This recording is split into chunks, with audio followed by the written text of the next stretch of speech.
Hello, everyone, and welcome to the Biovica Q1 interim report. Today, I'll be presenting me being Anders Rylander, together with my CFO, Anders Morén. And we will be presenting according to this agenda. First, a short introduction about the company and the product. We'll go through the highlights of Q1, and Anders will do a financial update before a summary, and then we open up for a Q&A session.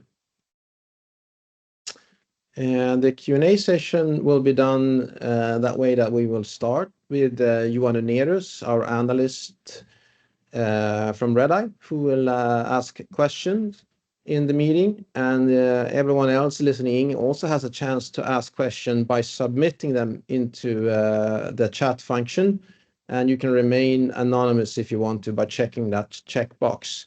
And we will answer as many as possible of the questions that we get during the meeting, and also if we're not able to answer all of them, we typically answer them in writing and put them at the end of the presentation that will be published after the meeting. So a few words about our product, DiviTum.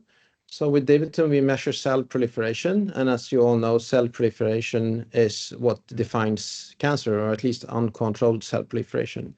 We do that through a simple blood test that has a lot of advantages, especially when we are monitoring with several blood tests over time to make sure that the patient is on an effective treatment, and if not, it could be switched to an alternative treatment or an alternative dose in order to get the best possible treatment outcome of its cancer treatment. These patients are typically monitored today using image diagnostics, and we have in clinical trials shown that we can provide several advantages compared to imaging, both more convenient but also quicker feedback by using DiviTum for monitoring. This has been shown in more than 30 clinical trials that have been performed by our partners and peer-reviewed and published in scientific magazine and journals. The majority of the data is within breast cancer, which is the area, our focus area, where we have focus our commercial efforts, where we have our 510(k) clearance from the FDA in the USA in the breast cancer area, allowing us to market the product for clinical use in the US. There are several other important and interesting areas where we also have data, so there's potential to grow outside of the initial breast cancer area. Typically, the data shows that before start of treatment, that we can be both prognostic and predictive for how the disease will develop and how the patient will respond to the treatment. And during treatment, to be an effective monitoring tool, providing quick feedback to whether the treatment is effective or not, so that the treating physician can act on the results of our test. The partners that we're working with are some of the most renowned institutes, both in US and in Europe, and also especially in US. Those are our first customers that are starting to use the test, the so-called NCI slash NCCN designated cancer centers, being important cancer centers that others follows on the US market. We published really strong data from 7 clinical trials in December last year at the world's biggest breast cancer conference, San Antonio. And I still highlight those, even now, more than half a year later, we're still benefiting from these results that has opened up new accounts, and new oncologists have started using the assay thanks to this data, and it contributes to the growth that we're seeing. If you look at the breast cancer area, the first of many to follow, we have a focus on the US, where we have launched the product, the biggest market, where we established a price level also through Medicare and with agreements with private hospitals and payers.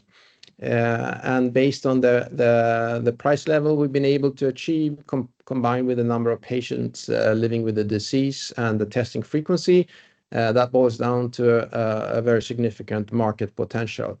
And with the data that shows that we can provide very strong value in the early phases of breast cancer, where patients are being treated, so-called adjuvant treatment, and the use can be using DiviTum to monitor that treatment. It opens up an even bigger market as there are more patients in that earlier phases. With that price level, we have still a very attractive gross margin from the test, as it is very straightforward and pretty, it's not so costly compared to the price levels to produce. Besides our breast cancer use for clinical use, we also have a pharma services business, where we serve pharma that are developing new cancer therapies about to be brought to the market, and we facilitate that in the clinical trial phase, and even in the preclinical trial phase. More on that later. If we then move into the highlights that took place during our first quarter, that starts in May and ends in July. One very important event was the rights issue that we performed, that brought in 122 million Swedish kronor before cost for the transaction, and I'll go into the details on a separate slide. In US, we communicated an agreement with diagnostic company Tempus, or Tempus AI to be specific, is their name. That expands the commercial reach for DiviTum with being able to get access to their large sales force. And we also have a growth in the US with about 30% in local currency for the second quarter in a row.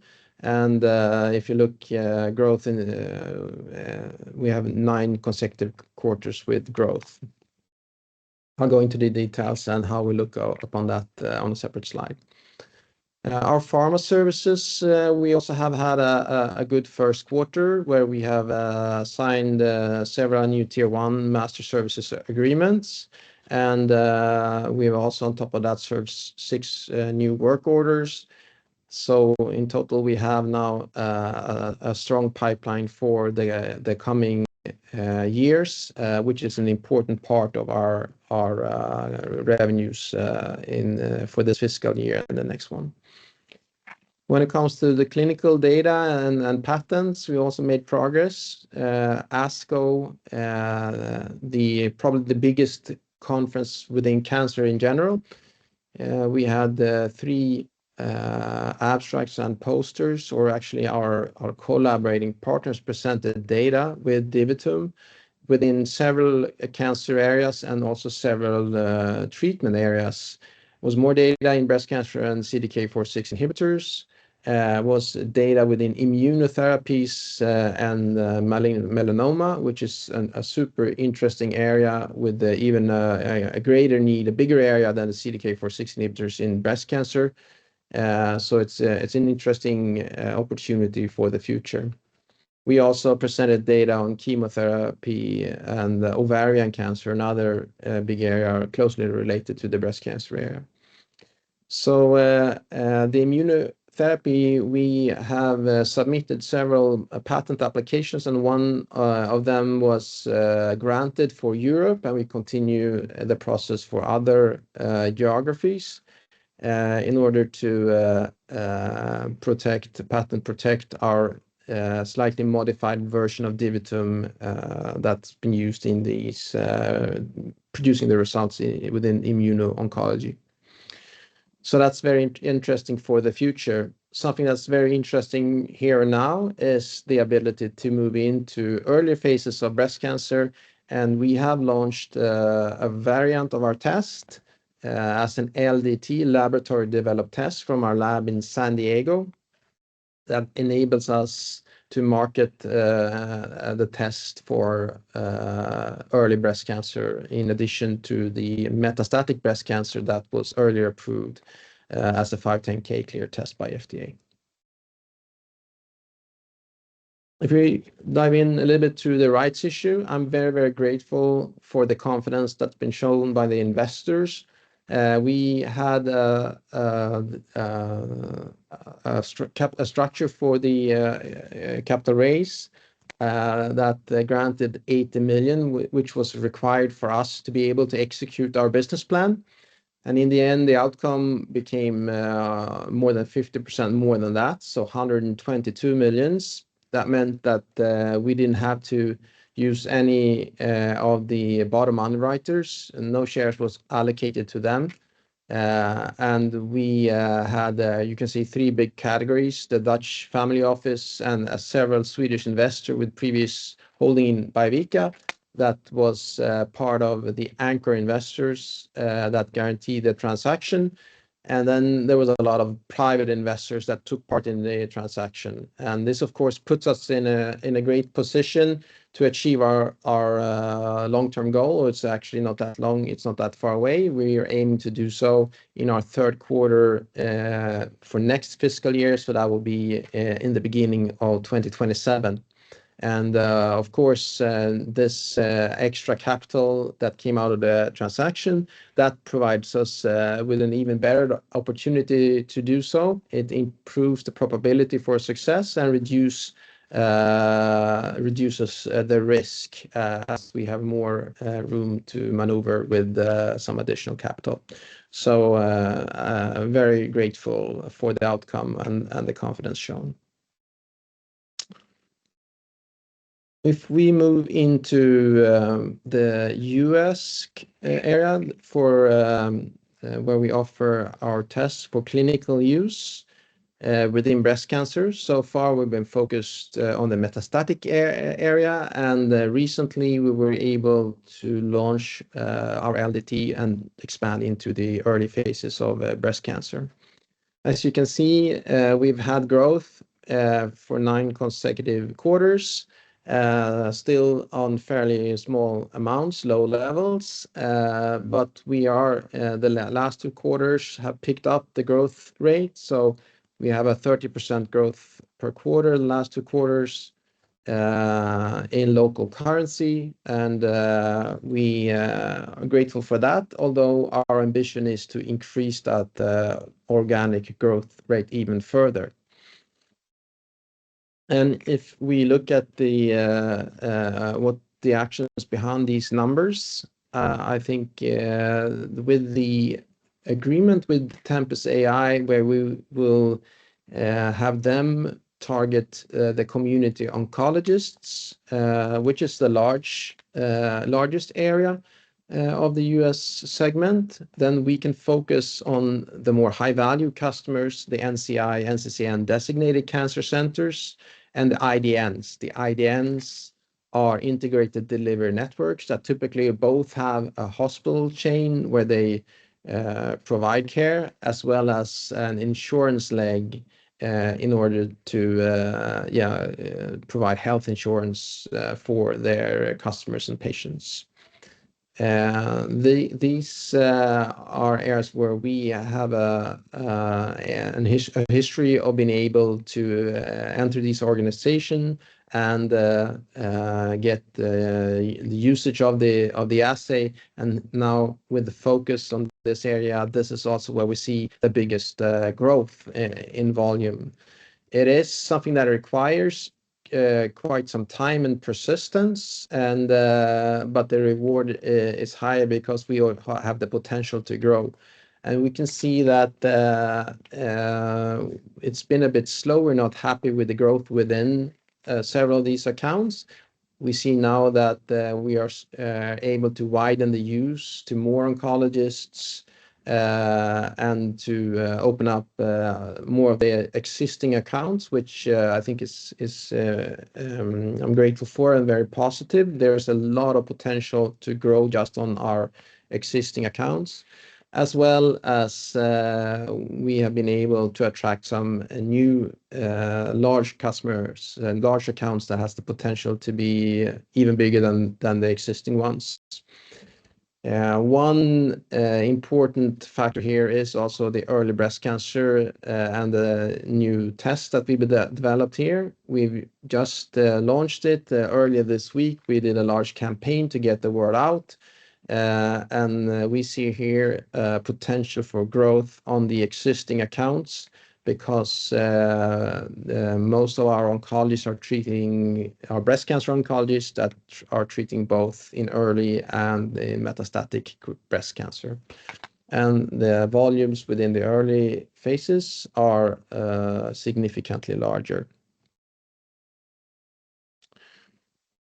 So the explanation for the growth is that we have new data. We have the data both within early breast cancer and also new data that was presented on the metastatic breast cancer in December last year. Some of those oncologists have been very active promoting their results. That was very strong. That has also helped us convince new users to test out DiviTum, and that has been positive and continue using it. So that is a very important factor. And also we've invested time to understand. Sometimes it's simple problems like logistics, getting access to labs, the ordering process. We've sorted out that as well. So there's a lot of combined factor that explains growth, and we are looking to continue learn from our actions and based on that feedback, tailor our sales process to continue our growth. Our ambition is to increase from 30% quarter by quarter growth to even higher numbers going forward. So the organic growth is important, and it provides us a lot of feedback that we learn from, and we can tailor our messaging and we can develop our value proposition. But one big game changer, if we go from just a few sales reps to hundreds of reps and companies with resources that exceeds ours to a great extent. And that's why the Tempus AI agreement is so important, because then we go to Salesforce with hundreds of reps that has integration to the EMR systems and can tailor patients that can benefit from our test. So that's very, very positive and have great potential, and that can be a game changer when also driving revenues for DiviTum. I just came back from San Francisco, where I met with the Tempus team that is working on the implementation work here. And the positive thing is that they have actually a higher level of ambition than what we understood when we when we signed the agreement. It's not only offering DiviTum as a standalone product, but in combination with their products within breast cancer to target strategic areas. And that means that they will invest more resources than we expected, and that will pay off over time. So that's very, very positive, and we appreciate that. At the same time, it's added complexity and it introduced a delay. We were hoping to have enrolled the first patient already. That's going to take some additional time, but we're working hard together with the team to get it up and running as soon as possible. A little bit same story with a big healthcare giant. This is a company, a so-called IDN, with revenues more than $100 billion per year. So a real giant. I've also met with them at the same trip, and it's very, very inspiring to see how they recognize the value that what this could bring to them, and have an ambition to implement this as a standard of care using one or actually several trials. So that's very, very positive. That will give us revenues, and it will also provide important data for Biovica that can be used in order to enter guidelines and, of course, drive demand on a wider base. Here, I think we were expected to have this up and running in September. It's going to take some additional weeks here as well. And we have agreed with them that we should support them with additional resources to speed up the implementation. It's in our own interest, and so we're moving forward here as well. So still very positive discussions, and we're moving forward, although a little bit bump in the road that we have delays on these two. One thing that is very, very rewarding, we have now more than 400 patients that has benefited from using DiviTum, and there's more and more stories. We get a lot of spontaneous feedback from patients that I wanted to share. I think this is very gratifying to see this, and you get very touched by it. And this is what we also want to achieve. We would like to improve life for cancer patients and the outcome of their treatment. And it's great to see that we actually are doing that to a great extent already. And it's not only that they are communicated this right back to Biovica, they also are sharing it to other patients through patient forums on the internet. So the word has spread, and this has led to us getting additional accounts, and of course more patients being tested. The typical process is that they are contacting their oncologist, and we can support them in that, and start using DiviTum, and then sometimes you'll see results like this, or feedback like this, which is heartwarming, I must say. In this process, we have now been on the market with our CLIA lab for almost 2 years, and we have patients that has been monitored since then for more than 20 tests. And one of the patients here that discovered DiviTum had been responding to CDK4/6 inhibitors for more than 7 years, actually, and having the feedback from DiviTum that she continues to respond, and if she wouldn't, that we'll get an early signal that could do something to find a solution that would work is comforting for the patient. So very happy to see this. If we move into the pharma services business, I think it's fair to say that we've been able, during the last year or so, being able to revitalize our pharma services business after a somewhat slow fiscal year last year. We've been able to sign now several new tier 1 companies, and sign master services agreements to be able to perform multiple projects together with them. This is a significant investment in time to go through their customer or their supplier enrollment process, which we've done, and now we're starting our projects with these tier 1 companies. And you can see that also it is much quicker for us to scale up our business. It's after signing a master services agreement with one of these customers, we have received 5 work orders during the summer and in August, and there's more to come. And so after that patient enrollment process, of course, the supply enrollment process, we've been able to grow it a lot quicker, and it looks very promising for the years to come here.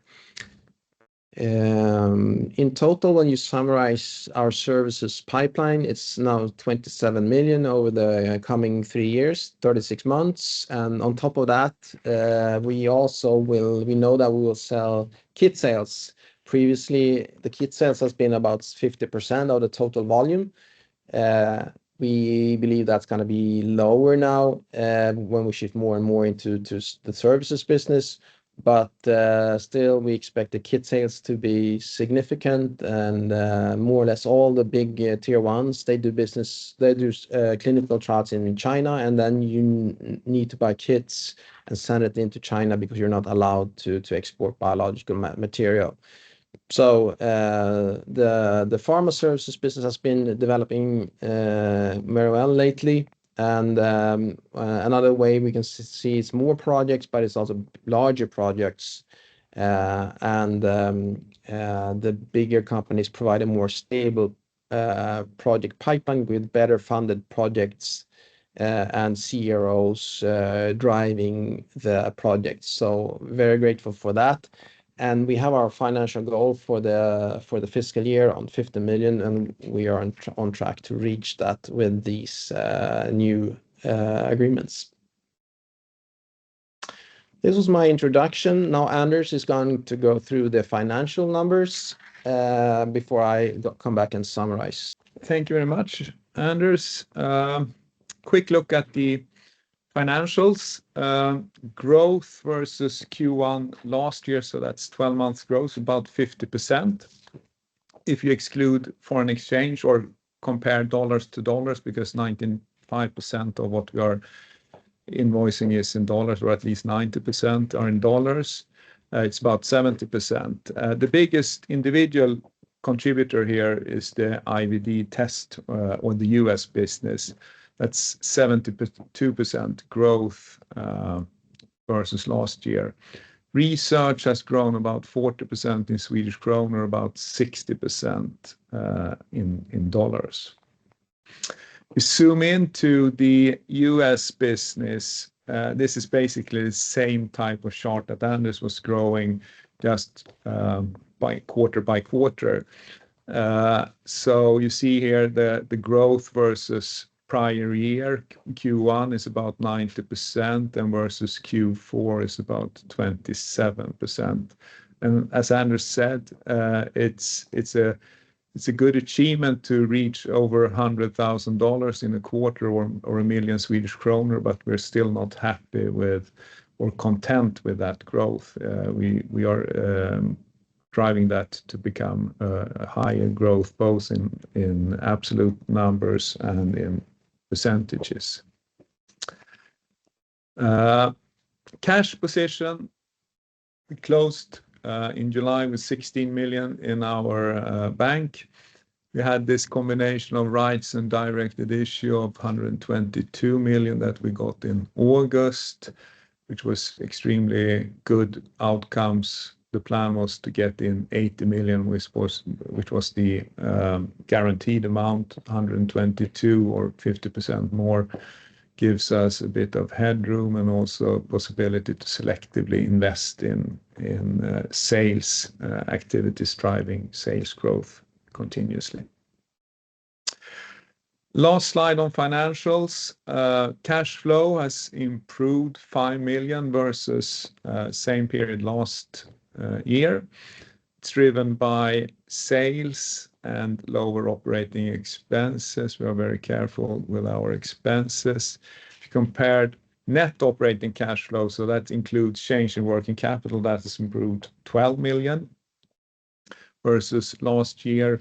And that is, of course, then driven by the same things, sales, increased sales and lower operating expenses, but also last year in Q1, we paid out a lot of the restructuring expenses that we had accrued for in the Q4 close of 23-24.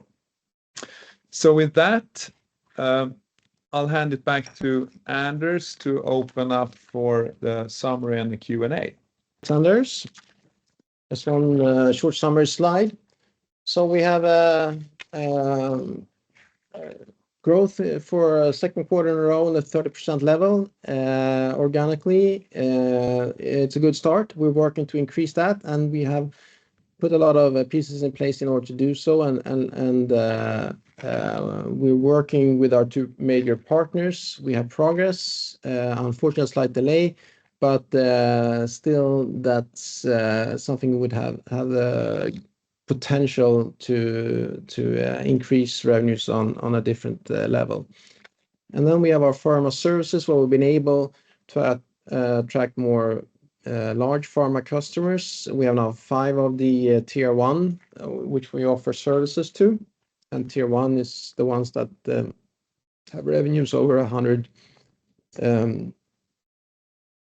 billion Swedish, and contracted volume is now 27 million in services for the coming 36 months, which that combined with the expected kit sales is that we're on track, means that we're on track for the 50 million fiscal year number.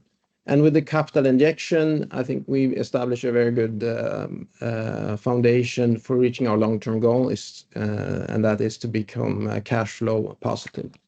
So with that, I'm opening up for questions, and I think first we have Johan Unnerus. Thank you. Thank you for taking our questions. And can you hear me? Hear you very well, Johan. Excellent. So we'll start off with perhaps Tempus. You are improving clinical sales in the US very substantially in terms of percentages, but still from a modest absolute base. And Tempus comes across as a quite significant opportunity given the sales force team and so on. So when can we expect the first sort of patient tested, and what's sort of left to get the Tempus team on the ground, so to speak? Yeah, so we're still in the planning phase here, and we're seeing if we can try to make an early launch of a standalone DiviTum product, and to reduce complexity and shorten time to market, and then have the higher ambition a little bit later. So I cannot be so much more specific than that, because also we have a partner to consider. So I think I need to come back with some more update, but the delay, we think we're talking about months, not weeks, not years. Yeah, thank you. That's useful. So it sounds like it should be a sort of cautious uptick from that side, or very limited in the current ongoing quarter. Is it possible to see some sales support already in Q3? In your Q3? Yeah, I think ideally we would have that would be in our third quarter that ends in January. So either Q3 or in Q4. Yeah, thank you. That's useful. And also, you used the term healthcare giant, and you have a study that will support some channels. When can we expect the study to start? You alluded to September, October. Is that realistic? Yeah. I think I need we need to update you with more details going forward there as well. We've identified that one of the reasons that we had this delay, that you would think that they such a big organization have resources, but I think they have not extra resources for starting a clinical trial. So now that we've identified that, we've been able to support that, especially also with the extra resources we got from the capital injection. So we have agreed to support them with that, and hopefully that will speed up the process. And I have to come back with a more specific date on that as well. Yeah, and that brings us to the next question, which relates to these additional resources. Is it a matter of sort of some specialist team input, or will it require external resources, as is the case with studies? So basically, what even if the trial that we are talking about here will give them giant savings, the setup that they have is that they are set up to treat patients. They have a very efficient and allocated resources from that. And when it comes to big clinical trials, they typically get external funding and then they allocate resources. In this case, we are not going to fund the trial fully, but we are going to support with some resources so that they can free up time and then that way accelerate the execution of the trial, basically. I hope that answers your question. Yeah. And you also mentioned that you get better tractions and feedback from medical ad boards. And what do you do actively to promote that dynamic, and what will you do going forward? Yes, that's an excellent question, actually. And so we do, I think that the growth that we're seeing is a combination of many initiatives. And one thing when it comes to targeting both existing and new customers is we do that through ad boards. Ad boards is when you have an oncologist with experience of DiviTum that informs others about the benefits, and that has opened up several new accounts. So we try to plan this very throughout and tailor this process to open up new accounts. Another thing that has been very positive is, for instance, the Roswell Park trial from San Antonio. The oncologist there has been very active in promoting the results, not only in at San Antonio, but also on other conferences and in other forums where he has brought our people also. So we have done co-presentations. There are forums for oncologists talking about new results. And in such a meeting, we could reach out to several hundred oncologists that's been invited. So I think that's example of communication events where we can communicate one to many oncologists, and we can see also, we can track back from these events that it both are increasing usage from existing customers as well as we get new customers from it. So we're learning from this process, and we're optimizing our targeting process. One last thing is a user group that we've set up with some of our key accounts that are very committed to using DiviTum, see the benefits, plus some new early users that we have great potential. I think we can scale up, and so they are meeting on a bi-monthly basis, sharing experience, and also that's a way for us to use them to reach out to other oncologists.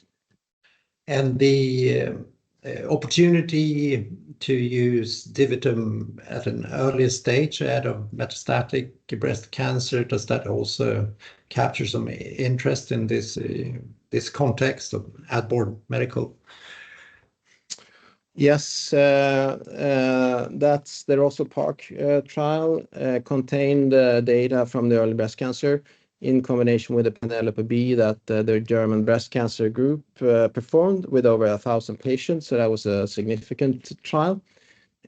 So I think the early breast cancer area, it's also driven by the fact that there are new therapies approved and in this area, and that increases the need for better biomarkers in order to provide feedback on adjuvant treatment. So people are looking actively for solutions here, and DiviTum, that's why the results that came in December last year is very well timed. So yeah. And also now when you get more sort of clinical field feedback, it's obvious that genetic testing is gaining pace, and there is probably a good case of combining DiviTum with genetic testing in different ways. Is that something you see or an interest in, or have you got any comment on that? Yes. In this big forum of that I was referring to, just as an example, and in our ad boards as well, by the way, you can see the perception is that DiviTum and ctDNA or genetic testing, which is blood-based, which is an advantage in the metastatic setting when you do it with the repeat testing, correlate very, very well. So then you can use DiviTum to discover progression, and you can use the ctDNA tests to gain more information when progression occurs. That seems to be the general understanding, and it fits us well because then we become complementary and can, like Tempus has viewed it, you use DiviTum to discover progression so that we can sell more of the gene testing products to get more information about patients that needs to be assessed for an alternative treatment. And also, if I may, of course, tests that are sort of approved and start to gain traction, there is also a case of that they will be including in some guidelines that can be done at various ways and status, so to speak. Is that something you're considering as well? Sorry, I missed your question. Oh, Can you yes. repeat? Sorry. Tests like DiviTum and others are sometimes featured in guidelines Yeah. and that can be in different ways. Yeah. Is that something you sort of see for DiviTum or? Yes. So we have previously said that we would apply for NCCN guidelines as our clinical data is stronger and stronger, and I guess the only way to find out where we stand is to submit according to the process and to get some feedback. So that we've done in August every year, the NCCN Guideline Committee for Breast Cancer have their yearly meeting, and you should submit well in advance to that. So we've done that, and we expect to get some feedback later this year. I think our interventional trials, where we have data where we've acted on DiviTum, we have not. It's ongoing. For instance, the IMPACT trial, but we have not been able to include that data in our current application. So I think our data set will be stronger over time, but I think it's important for us to get the feedback so that we can maximize the probability getting guidelines as soon as possible. So you can say that the process is started. Excellent. And finally, on the OpEx side, it's clearly reduced compared to Q1 last year. Could you elaborate on that and sort of the clean normal run rate? There are some extra costs. I think you changed the cost base last year, for example. Yeah, that's a good point. So we've been able to reduce our compared to last year's first quarter, like Anders showed a slide on. We have reduced our cash flow with 12 million. So that's a significant increase. But if you compare operating cash flow to operating cash flow, it's about a 5 million per quarter reduction, as we had 7 million in restructuring costs last quarter. So we are actually running a slimmer, more lean organization. At the same time, we are able to increase revenue. So I'm grateful for that. But I think we need more sales reps in order to accelerate the growth. In combination, we can do some organic growth, but that's why the partnership deals comes in. Excellent. Thank you. That's all for us. And sorry for all the questions. Maybe there was too No, I many. appreciate them, Johan. It's always good questions, and it's good to clarify what we said. So I guess even if you covered it, I think it's good to get those type of questions. Thank you. Okay, so we have quite a few questions here from the chat. I guess some of them we have answered. One is, yeah, I'm going to be a little bit careful to comment about revenues in the middle of the period. The question is how our revenues are growing during August and September. And I feel we're continuing the trend, and I think we also have some activities going. So yeah, looking forward to try to increase the growth, basically, as I said earlier. I don't want to comment on individual months, and there's also varies between weeks and weeks. So our ambition is to grow quarter by quarter. Europe is not. We have had sales in Europe. Both we have had trials in Italy that have bought kits during last fiscal year. Same thing in Spain, and we also have interest for additional kits in Spain from both pharma and from institutions. So things are starting to happen, but as I said, have set pretty low expectations on Europe, and I think more importantly that they're starting up activities like trials to get us into guidelines, which is also happening. For instance, in Sweden, we have a protocol ongoing. So yeah, Europe is moving forward as well, but it's going to take a while before you see any revenue impact there. I think that was the questions I got. Thank you, everyone, for turning into our call, and we will, after the meeting, as we usually do, we will also publish the presentation with answer to the questions that we covered. Thank you very much. Bye-bye.